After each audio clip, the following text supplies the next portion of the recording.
తెలంగాణ ప్రభుత్వం రెండో విడత రుణమాఫీ నిధులను విడుదల చేసింది. అసెంబ్లీ ప్రాంగణంలో ముఖ్యమంత్రి రేవంత్ రెడ్డి రెండో దశ రుణమాఫీ నిధులను విడుదల చేశారు.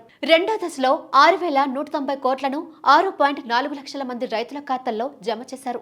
ఇప్పటి వరకు రెండు విడతల్లో కలిపి రుణమాఫీ కోసం అన్నదాతల అకౌంట్లో 12,289 కోట్లను జమ చేశారు. జూలై 18న తొలి విడతలో 11.50 లక్షల మంది రైతుల ఖాతాల్లో 6,039 కోట్లను జమ చేశారు. ఇన్కమ్ ట్యాక్స్ చెల్లించేవారు, గవర్నమెంట్ ఎంప్లాయీస్, పింఛన్దారులను ప్రభుత్వం అర్హుల జాబితా నుంచి తొలగించిన సంగతి తెలిసిందే. రైతు రుణమాఫీ చేయడానికి తగినంత సొమ్ము ప్రభుత్వం వద్ద లేదు. దీంతో తెలంగాణ ప్రభుత్వం ఆర్బీఐ నుంచి 3,000 కోట్లు అప్పు తీసుకొచ్చి అన్నదాతల రుణమాఫీ కోసం వెచ్చించింది. ప్రభుత్వ వివరాల ప్రకారం 1,00,00,000 మధ్య అప్పున్న రైతులు దాదాపు 7 లక్షల మంది ఉన్నారు.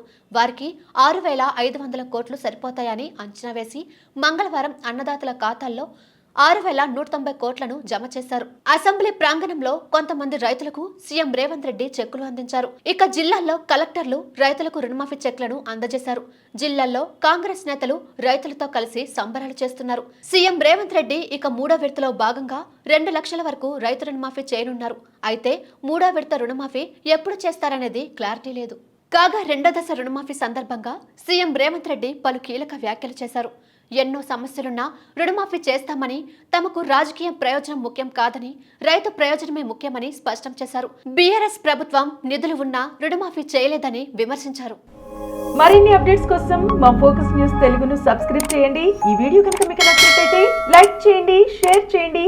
మీ విలువైన అభిప్రాయాలను కామెంట్ బాక్స్ లో తెలియజేయండి.